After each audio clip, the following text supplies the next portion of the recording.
dito kami kakain. It's called the Kinatama.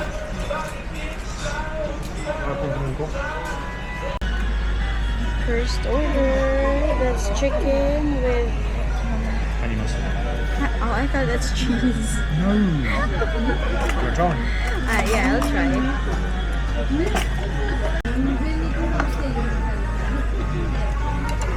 What's this way? Bibimbap. And my ramen. Arigatou gozaimasu. May rice. Mukuli ito. Hindi ko maubos. Ang dami. Pati yung rice. Pero naubos naman yung chicken. Yung kanyang bibimbap. Tira na to. Sorry po. We found the vendors that can serve you meat. Oh, you can even have burger. And you don't know what you're getting. And then of course, drinks. It's complete. Super nice. Mga, what you call it? It's not sample homes. There's a name for it, a term for it. No, I can't remember. Like, these are different houses, build of houses.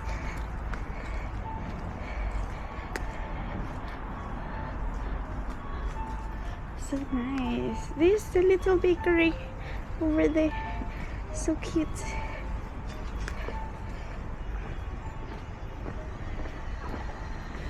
Oh. You wanna go inside? Up to you. Let's go and check what they have. Oh, super nice here. Super cozy.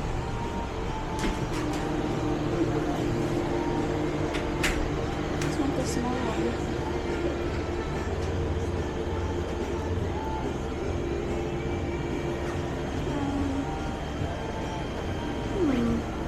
I wonder what it is.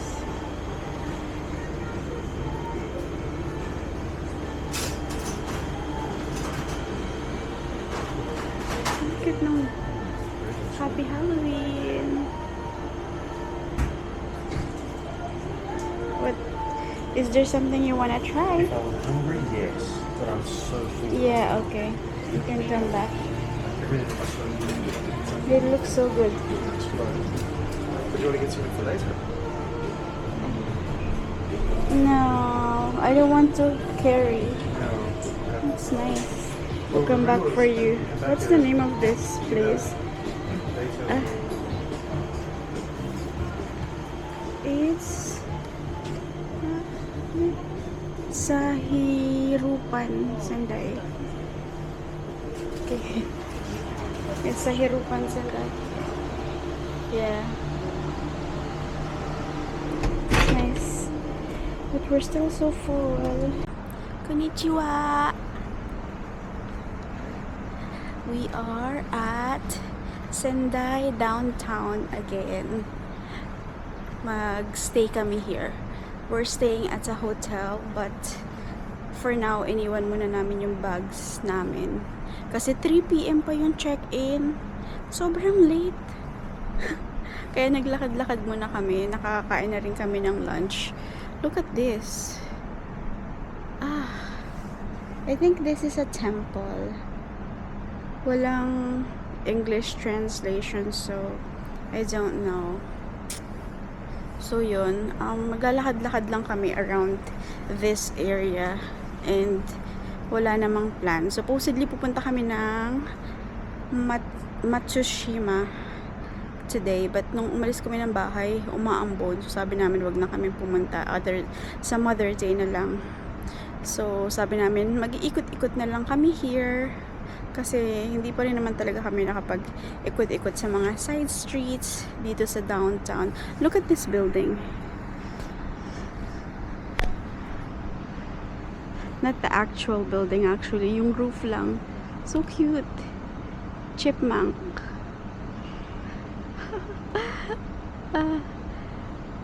Tapos, yung building na yan, parang real estate building lang yan. Walang special. So, this is the parang temple. Parang temple yata. Wala kasing name in English. Nadaanan lang namin to. Ay, doon may nakalagay na fortune. If you want your fortune, ganun. Automated in English. 100 yen. Dead mo na.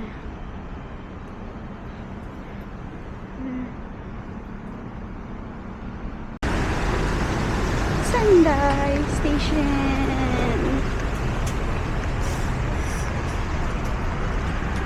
We're not going to Loft. Or maybe I would.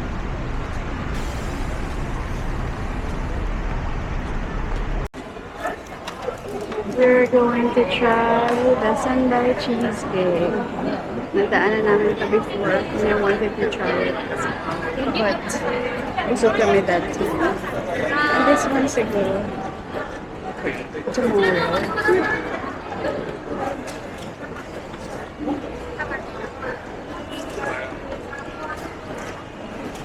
Cheesecake muna tayo. はい、プレーンのチーズケーキと、はい、あと、かぼちゃのチーズケーキ1つ。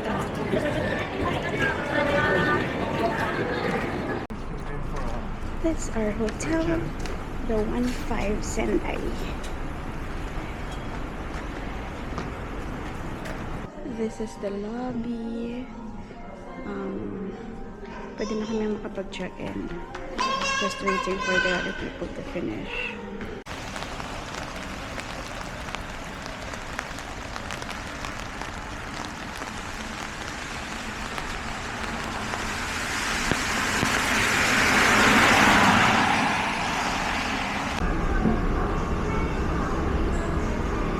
So steep.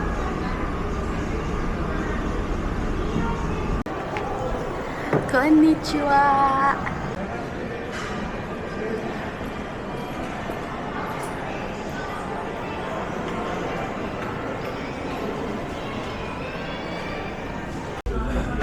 Breakfast time. I have the eggs Benedict. I get the smoked salmon. And my cousin, what omelette is that? Potato, bacon, Spinach. And some pancakes. cake. Wala pa yung drinks. Sarap.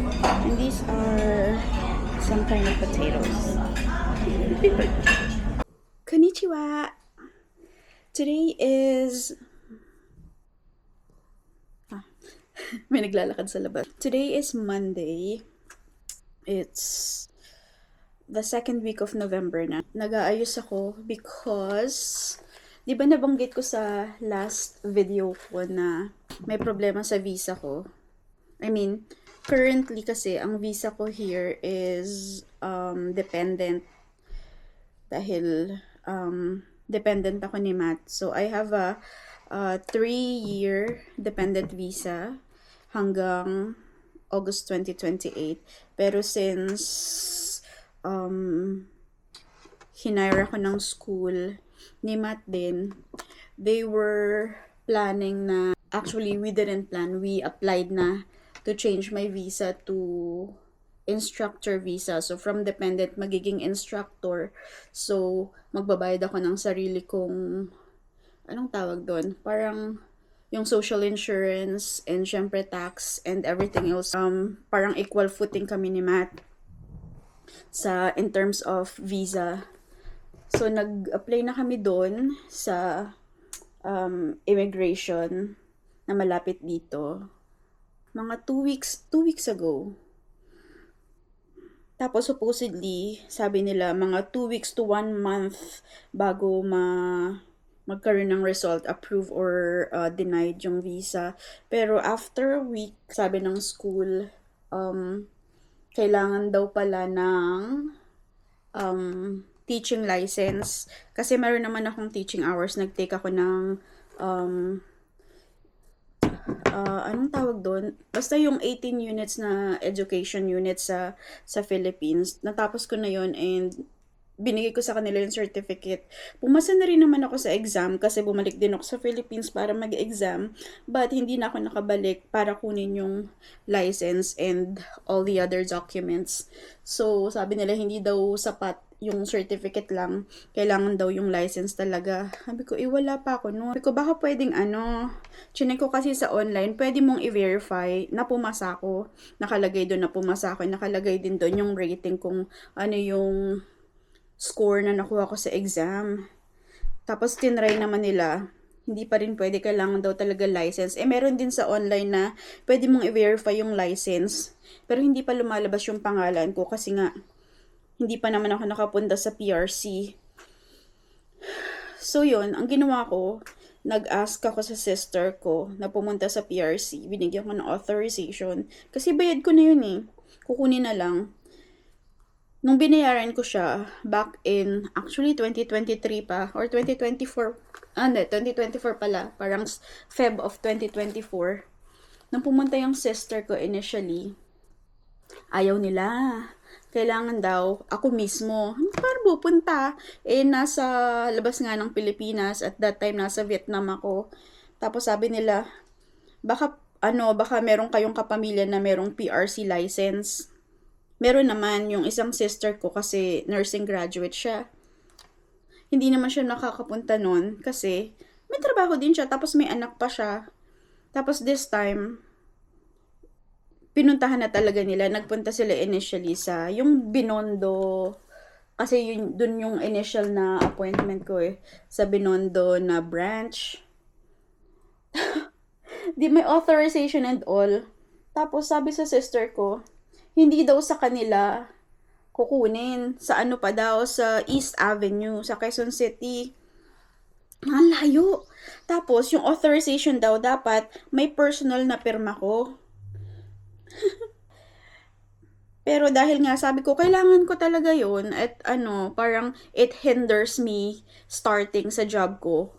Ginawa pa rin ng sister ko. Nagpunta sila sa East Avenue the following day. With my authorization and receipt and everything.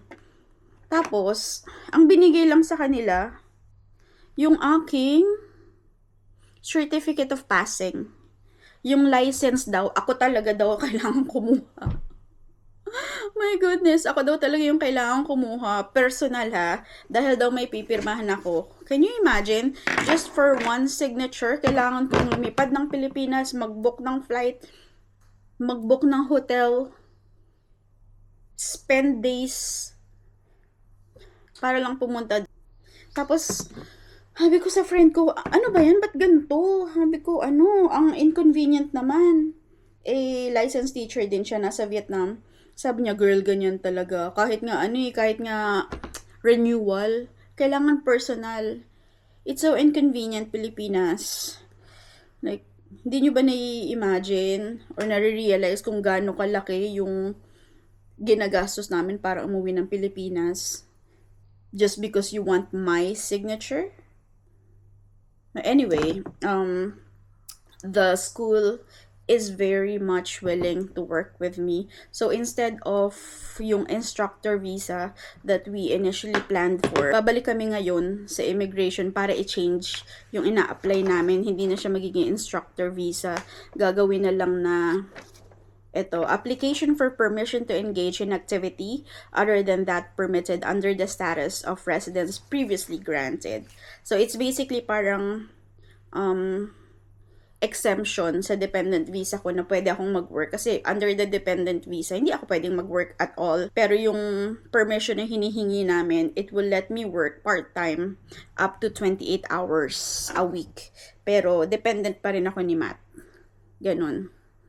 So, ganun na lang yung gagawin para lang matapos na to. Tapos sabi ng school, pwede naman naming baguhin yung visa once one of two things, either one of two things. Once makuha ko yung license from the Philippines or matapos ko yung masters ko kasi I'm still doing my masters, which I haven't been doing kasi medyo busy. So, kailangan ko din siyang i-pursue na matapos na. I still have a few assignments na kailangang tapusin para matapos na yung mismong course. Konti na lang naman. But, I haven't had the time and motivation to do it. So, yun. Hindi ko alam kung alin ang unang matatapos. Hindi ko alam kung mauuna bang umuwi muna kami ng Pilipinas para maasikaso ko yun. Or, matapos ko ang aking masters. So, yun. That's what's happening. So, sabi ni Sisawa ko, yung staff sa school, susunduin niya ako ng 10 a.m. from here. Then, we'll go to the immigration. So, 9:30 na. Hindi pa naman siya nagme-message na paalis na siya ng school. So, I have time. May time pa ako para i-complete to. Isang form lang siya, oh. So, it asks for your nationality, date of birth, name, sex, ganyan, address in Japan, tapos yung status of current residence, tapos yung magiging trabaho mo, kalagay dyan, present activity, ano pa ba, hours, yung employer mo, kung monthly, magkano yung magiging sahod mo, dyan. Tapos dito yung parang authorized representative from the school yata. Yan lang. Hindi ko pa siya kino-complete. Mabilis lang naman to. Yun, sana ito, sana mabilis. Hindi ko alam kung gaano kabilis, kung anong time frame. Sana mas mabilis kaysa dun sa 2 weeks to 1 month nung initial application na ginawa namin kasi I really wanna work. And kailangan na rin ng school ng help ko, in fairness, kasi isa pa pala, flu season sa Japan. Probably because of the weather then. Ang daming may influenza and meron pa daw na COVID.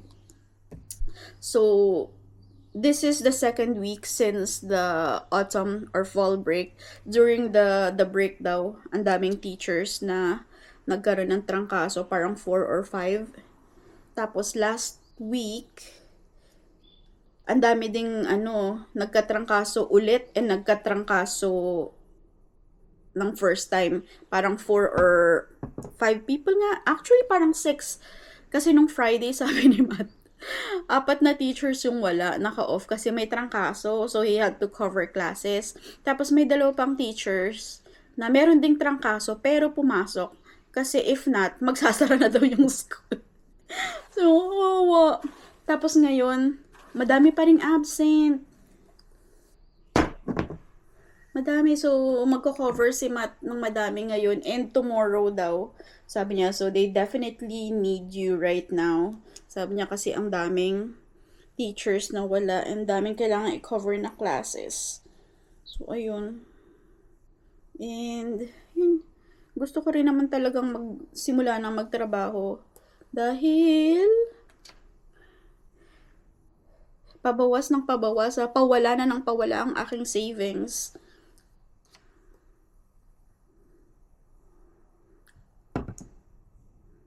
Ayun. Hindi ko masyadong pinlansya yung hair ko. Ganyan lang. Just to make it, hindi comfortable. What's the word? Presentable. Yan. Kasi ang gulo-gulo ng hair ko. Yung hair ko so frizzy. Hindi to madadaan ng shampoo, conditioner lang. Even treatment, hindi niya kaya. Kailangan niyang, actually, hindi yung home treatment. Kailangan ng actual treatment from the salon. And I don't know if, yung available here sa Japan. And even if, I know, I cannot afford it right now. Kailangan magtipid. So, yan. Kaya pa naman. I think presentable naman na me. Yeah, so just waiting for sawa ko and i-complete ko lang this form and then I'm good to go. Like in other country, when you go outside, you get scared because it can be dangerous. I was saying here, if you go outside, the two things I'm scared of, not because of like crimes. I'm scared because at night it's a little bit dark because the lights are not so bright. And then now the second one, the bear. Bear, I yeah. don't want to see bear. Yeah, it's so scary. Then Robert was telling us, if you see a bear, you don't move, Yes. don't run, Yeah. just look it in the eye and then start slowly walking backwards. Yeah. I said, no, I'm just gonna play dead.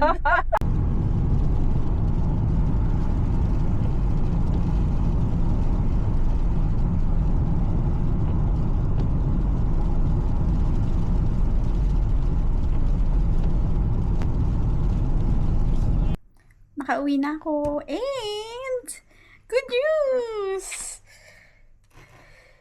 Binigyan ako ng stamp. This one, yung nasa bottom. It's this stamp. Ayan. Hindi ko masyado. Kita ba? Ayan, ito. That's the stamp. Pwede na ako mag-work. I'm so happy.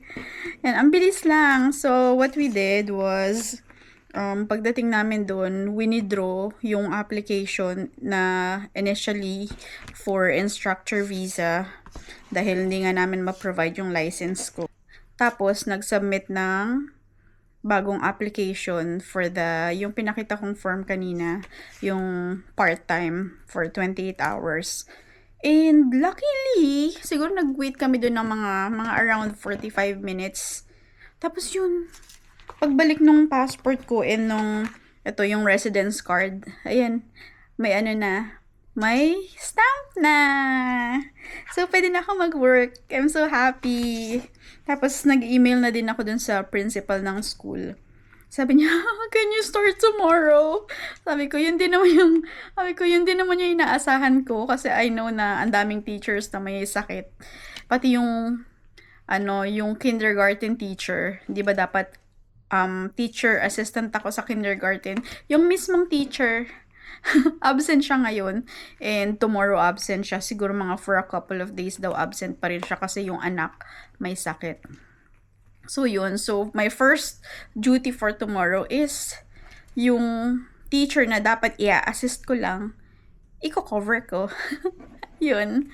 So yeah, happy kasi ang tagal ko nang walang trabaho. Kailan pa ba ako walang trabaho? August, September, October, 3 months. 3 months. Okay naman ako sa pahinga ko. Nabobore na ako. Yun. Congratulations to me! Tapos, naisip ko lalabas ako today. Kasi may kailangan ng bilhin. Ito yung binili ko para kay Mato. Yung Intensive Moisture Care. Tapos, binili ko rin siya ng ito. Yung pang spray. Sabi ko pag during the day, dry pa rin mag-spray siya. Hindi pa rin daw ubra. Diyos ko, napaka-dry. So, maghahanap tayo ng hyaluronic acid na serum.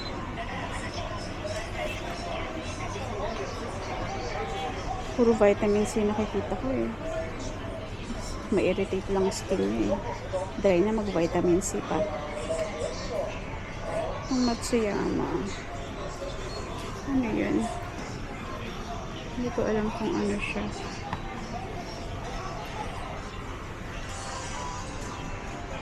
La Roche-Posay.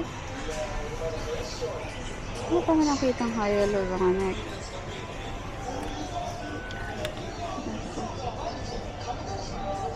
Syndrome. Moisturizing. Maganda din daw to. Minon. Yung line na yan. Moist Charge Lotion. Ito pa. Hyaluronic.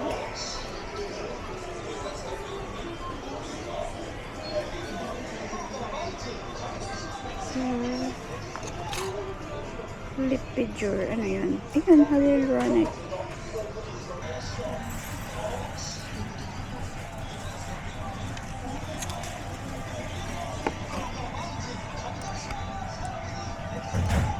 Laki naman.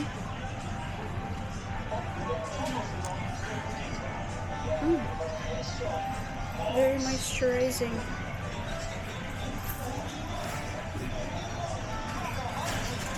Ang moisturizing niya.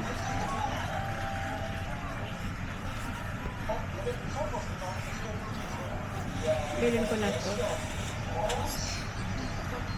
Sana okay na to. Ito. It's 2,200. My God! Can you see?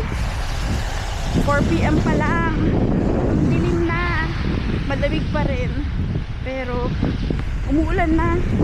Hindi ako makapagpayong kasi ang lakas ng hangin. Nililipad. So, tinitiis ko na lang na malamig at basa. Nilisan ko na lang din ang lakad ko. I'm so cold.